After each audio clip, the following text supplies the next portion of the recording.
I'm honored today to be joined today by Pastor Mark Biltz, who is the founder of El Shaddai Ministries in Washington State. He is a well-known and popular commentator on the feasts of the Lord. He's also well-known for his discovery of the blood moon tetrads that shook the church community and changed our understanding of end-time prophecy.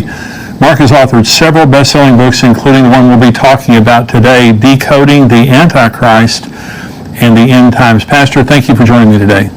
Well, thank you so much. I appreciate you having me with you. Well, I have learned much from you, beginning with blood moons. That's another show we're going to be talking about. But this book, Decoding the Antichrist, which I just finished reading, I absolutely love it. And it's very theological. It does help, and we're going to talk about an amazing truth that you uncover in your book about decoding the Antichrist. This is we're living in a world where the Antichrist spirit is palpable. I mean, you don't have to use your imagination to just see what's happening against Christianity, against the Word of God, and against the person of Jesus Christ in our society. So talk about just why you wrote the book and kind of why that was on your mind. Sure, for several reasons. One of them is because the Bible says that many will be deceived if they will possibly even the elect. And I believe we're living in the times of the Antichrist. And we know that refers to lawlessness. And when you look at all the lawlessness that's going around in society today, you can't help but know we're living in those very times. Yeah, absolutely. Now, you talked about what I was fascinated by in the beginning of your book. You talk about the Jewish understanding of the end times and even the Antichrist versus the Muslim understanding versus the Christian understanding. Now, that's fascinating because they're similar, but they're very different. We want to talk about that for just a minute? Sure. One of the things that's interesting in the Muslim theology, they believe in the Mahdi. And they believe that at the end times, everyone's going to become Muslim, and they're going to worship the Mahdi, and Jesus comes along and he dies, and then he's buried, but the Mahdi is going to be their main Messiah. They also have the Dajjal, an Antichrist, that they're going to be running from, and they have cities of refuge. And I think what's fascinating to me is as you study the Muslim view of end times, the Jewish view of end times, the Christian view of end times, it's like everyone's Antichrist is the other group's Messiah. In Judaism, of course, they believe the Messiah. They believe in two Messiahs. One is a suffering servant, the son of Joseph, who's going to suffer and die. And then you have the son of David is the other Messiah who is immediately going to come and rule and reign in Jerusalem for 1,000 years.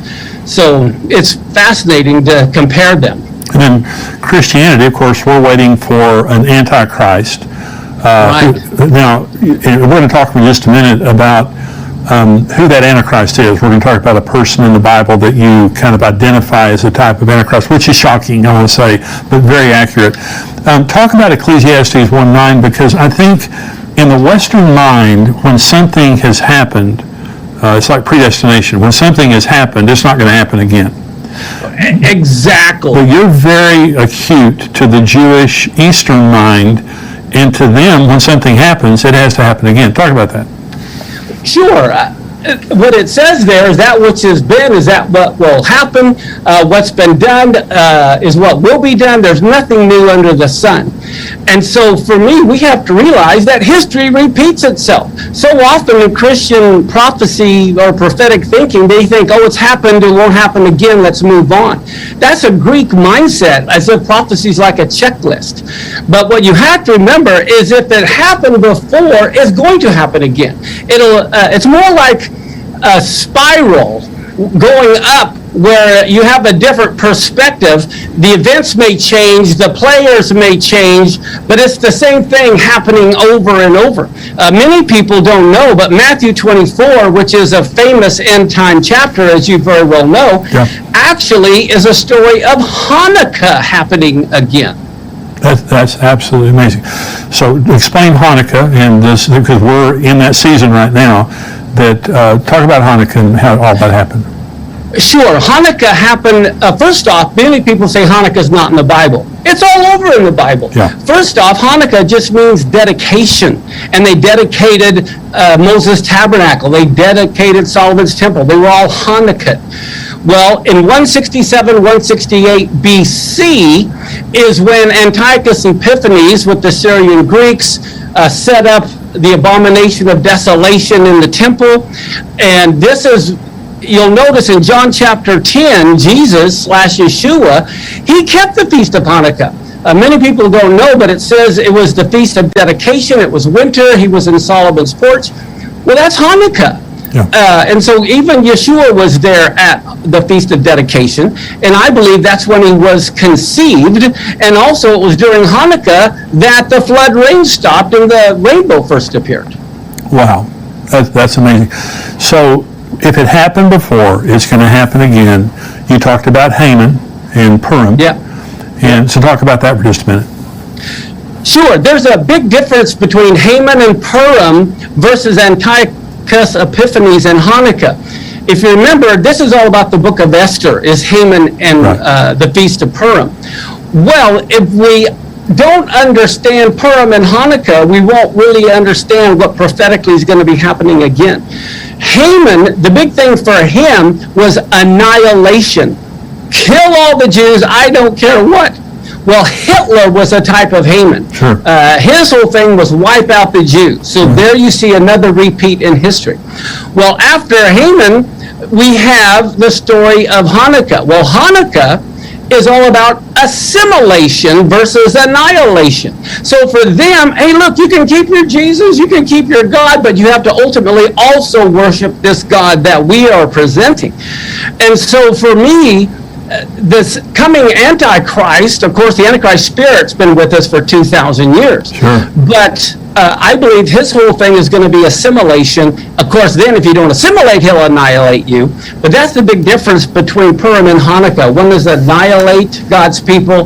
The other one is to force them to assimilate. And both are happening right now. I mean. Oh, exactly. Yeah.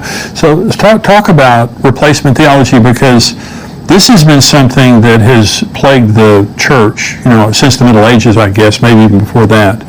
But replacement theology is rampant in the church today. I was noticing that George Soros sponsored a group in America that their job was to turn young Christians against Israel. And so there has been a concerted effort around the world, and certainly in America, to turn people against the Jews, especially church people.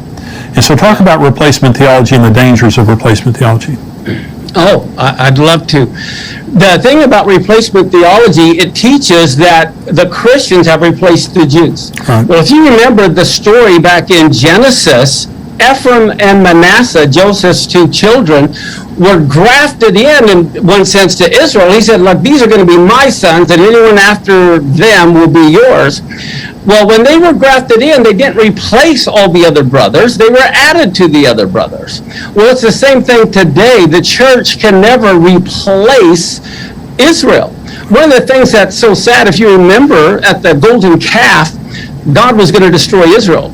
And Moses got up and said, no, don't destroy him, because then the Egyptians and the rest of the world will say, either you were a liar or you were impotent and couldn't do it. Well, for Christians today to say that God couldn't do it and we've replaced Israel, then Christianity today is saying God was a liar because he can't fulfill his covenant, or else he was unable to. Right. So that's one of the most horrible things about replacement theology, is what it says about God. That's right. Well, Martin Luther was anti-Semitic. And totally. Hitler got much of his inspiration of the final solution from Martin Luther.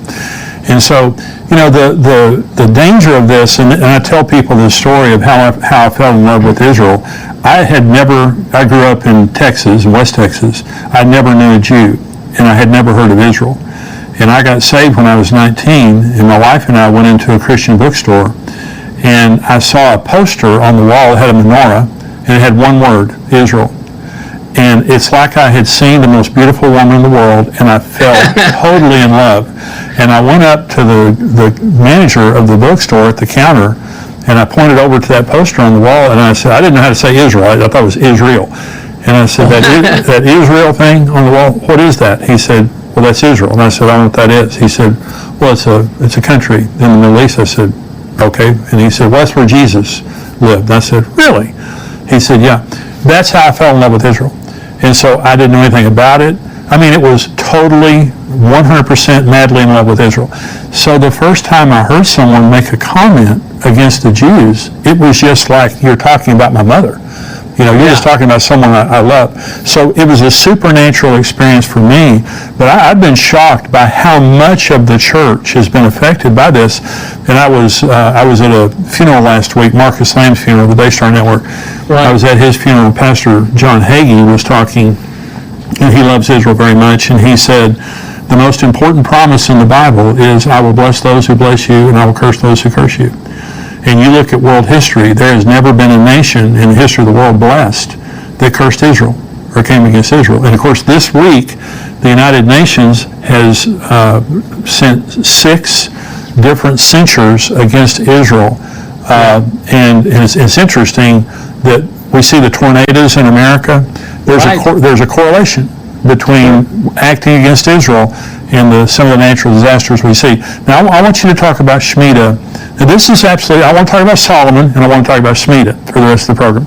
Okay, I want to talk about Shemitah for just a minute. Now, the Antichrist shows up during the tribulation. Okay. Yes. Okay, so the tribulation could begin next year. Yes. Is that true? Yes. Talk about that. Sure.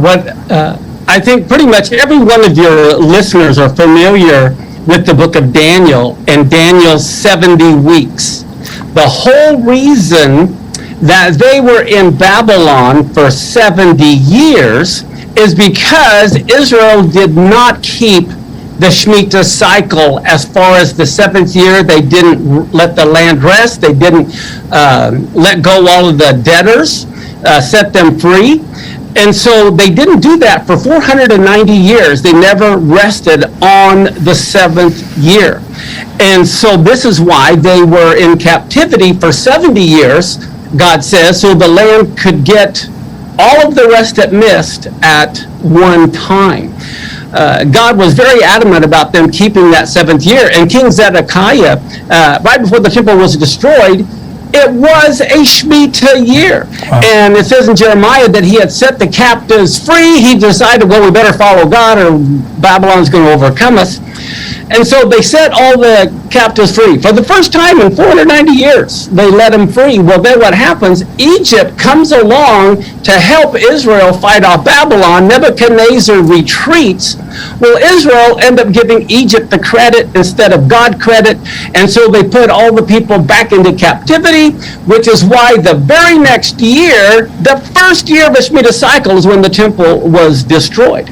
Wow. Now, remember Daniel, 70 years later, he says he's reading the book of Jeremiah and he realizes that, wow, we hadn't been keeping the Shemitah cycle. 70 years are determined. It's about that time for us to be set free.